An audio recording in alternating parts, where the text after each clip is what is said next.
Adonannya yang legit dan lembut saat digigit membuat makanan ini cocok dinikmati sebagai makanan penutup atau menjadi cemilan pada sore hari bersama orang tersayang. Ya, martabak manis. Dengan variasi topping yang melimpah, kue tebal yang melekoh ini memang telah menjadi favorit penikmat kuliner dari berbagai kalangan. Campuran rasa manis, gurih, dan asin bisa kita dapatkan di jajanan yang satu ini. Konon muncul sejak ratusan tahun silam, apa sebenarnya yang membuat kudapan ini bisa bertahan dengan resep yang sama? Martabak manis itu adalah kue yang dibikin benar-benar fresh from the oven, langsung disajikan dan langsung dimakan. Keju coklat juga suka, tapi terutama sih paling suka keju. Menyebut sajian martabak legendaris, tentu kedai yang satu ini patut berada di urutan teratas. Martabak Bangka Gang Aut Bogor atau juga dikenal sebagai martabak Ko Encek.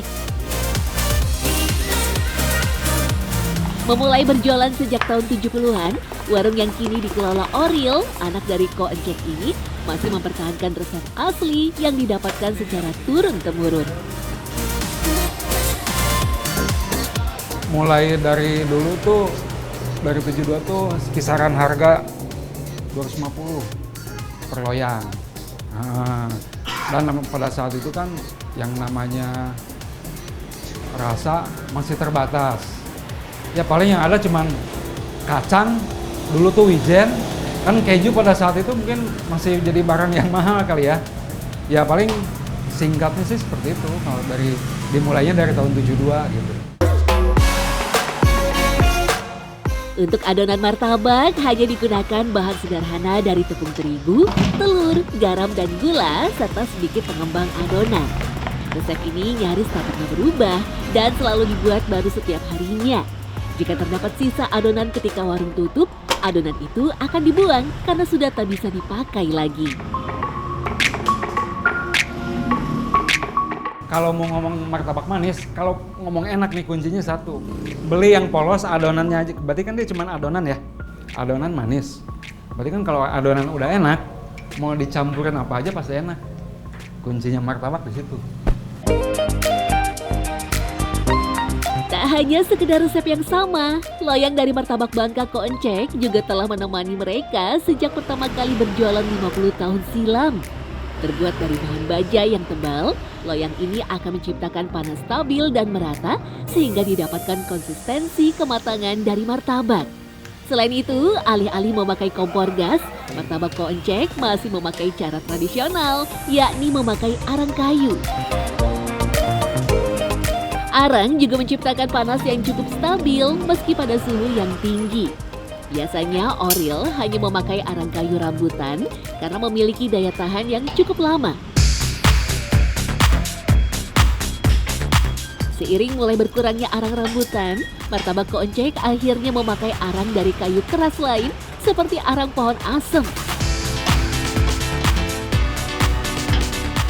Kalau yang ngomong paling bagus arang dari kayu rambutan sebetulnya. Cuman kan sekarang produksinya udah mulai susah. Ya mungkin dengan arang kayu macam-macam aja ya. Jadi nggak ada spesifikasi gitu kan. Nggak ada spesial harus kayu ini gitu. Karena mungkin ketersediaan bahannya mungkin makin kesini kan makin nggak ada. Begitu pentingnya memperhatikan suhu ketika memasak martabak, Oril dan Ko Encek bahkan rela berpanas-panas ria di depan tungku masak tanpa alat pengatur suhu seperti AC ataupun kipas angin.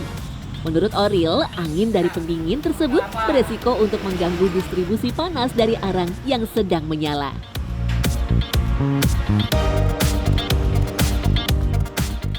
Ya sebenarnya kalau mau ngomong dua, itu ya ini sih jaga-jaga aja. Kalau memang dua, tetap kan kalau arang harus nyala. Artinya kalau dua, si arang tetap harus lebih banyak gitu kan. Terus kalaupun udah panas kita harus angkat. Jadi ya karena lebih lebih fokus ke yang dimasak satu, ya kita lebih fokus ke situ, lebih ngejaga kerasa sih. Uniknya, meski di awal sejarahnya martabak memakai topping wijen sangrai, Oril hanya menyajikan topping meses coklat, kacang, serta keju saja. Pelanggan pun bisa memilih varian 2 topping dalam satu martabak. Oril menyebut wijen tidak dipilih menjadi topping karena sifatnya yang mudah basi. Jika memang jamak dipakai di masa lalu, itu karena martabak merupakan makanan rumahan yang dimasak dan habis pada saat itu juga. Kalau pakai wijen, martabak tuh nggak akan, kalau dari kita ya, nggak akan bertahan lama. Dengan kandungan wijen kalau dimasaknya nggak benar, itu cepat basi. Ya, akhirnya kita putusin kita nggak pakai gitu. Ya makanya yang pakai itu coklat keju kacang aja udahlah, rasa itu yang klasik aja. Selain martabak Bangka yang legendaris, kue tabok yang satu ini juga punya variasi lain yang tak kalah tenar. Adalah martabak piring yang juga dikenal sebagai martabak kebanggaan orang Medan. Sekilas saja, martabak ini bisa langsung kita bedakan dari cara memasak dan penyajiannya. Alih-alih memakai loyang, martabak piring memakai piring kaleng sejenis enamel dan dimasak memakai arang. Setiap piring diberikan pegangan kayu untuk memudahkan mengangkat adonan yang telah matang.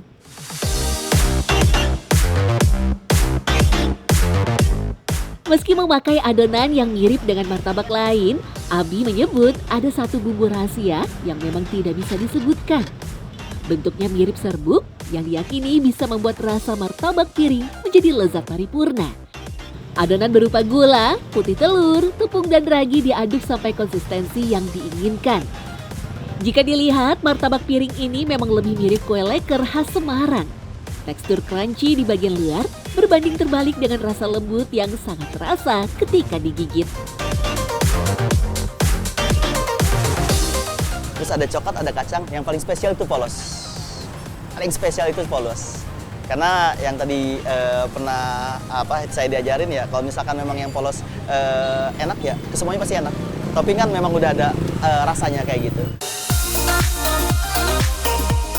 Konon muncul sejak tahun 50-an, martabak piring ini memang sangat populer sebagai street food khas kota Medan. Piring enamel sengaja dipilih karena dinilai bisa menyebarkan panas secara merata. Selain itu, bahan bakar yang dipilih adalah arang kayu yang bahkan rela didatangkan Abi langsung dari Medan.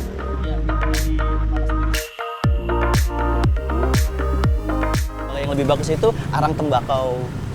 Itu langsung dari Medan langsung. Kalau misalnya untuk area Jakarta memang ada, tapi agak sedikit sulit kayak gitu. Dan arang yang paling bagus yang aku pakai sekarang ini arang kayu. Itu tapi harus keras banget. Yang aku pakai arang asam, kayu asam. Meski asli Sukabumi, Abi mengaku bahwa resep martabak piring miliknya tetap merujuk pada martabak piring murni asli Medan. Kecintaan pada kuliner inilah yang membuat Abi memutuskan membuka kios yang sama di Jakarta. Dan kebetulan aku dapat ketemu sama ownernya langsung yang di sana. Kayak gitu, dan akhirnya aku dapat support dari beliau untuk dibawa ke Jakarta. Kayak gitu, dan kami di sini belum ada setahun juga. Untuk sejarahnya ya yang tadi aku bilang 1953 udah ada di Medan, dan ini lahirnya martabak piring ini dari Medan. Menjadi kudapan yang sangat populer di Nusantara, kue yang dulu disebut sebagai holokpan alias kue orang Hokkien ini memang bermula dari kedatangan imigran Cina di Bangka pada abad ke-18. Saat itu, kue yang juga disebut pancake-nya orang Cina ini menjadi bentuk budaya yang bercampur dengan kebiasaan setempat. Menurut Chef Mukti sebagai pakar kuliner, memasak memakai arang kayu memang punya pengaruh dalam aroma dan rasa martabak dibanding memakai api dari kompor gas. Meski begitu, arang dari kayu pohon penghasil buah seperti mangga, rambutan, sampai buah asam dinilai yang paling cocok dipakai sebagai penambah aroma. Proses memasak dengan arang ini memang memberikan kelebihan dalam cita rasa dan aroma ya. Jadi aromanya ini lebih smoky. Ini dihasilkan dari kayu yang digunakan menjadi bahan arang itu. Sehingga proses memasak ini menciptakan satu ciri atau aroma yang khas dari masakan tersebut.